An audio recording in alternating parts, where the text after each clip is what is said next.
The state of Maine is taking stock of new housing and new data showing us the progress we're making toward chipping away at the deficit.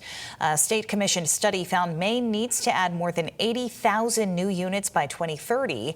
Our Chris Costa spoke with the state's senior advisor on housing policy for more insight into these new numbers that came out ahead of schedule. The State of Maine Housing Data Portal gathers information from towns and cities with 4,000 people or more. It tells us how much housing is being built, what kinds of housing, and where. We know we have a housing challenge, an immense housing challenge. What this does allow us to do year to year is gauge how we're doing. Are we taking a bigger and bigger bite each year to get there?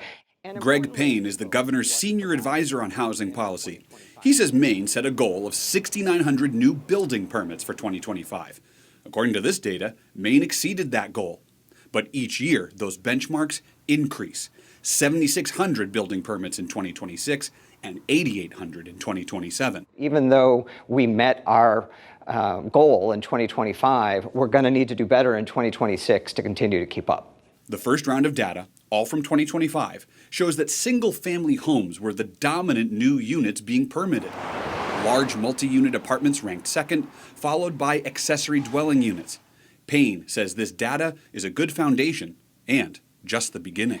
It is only something to be really hopeful about if we keep the pedal to the metal. Progress is helpful, but we have a huge, huge task in front of us, and we just need to not slow down.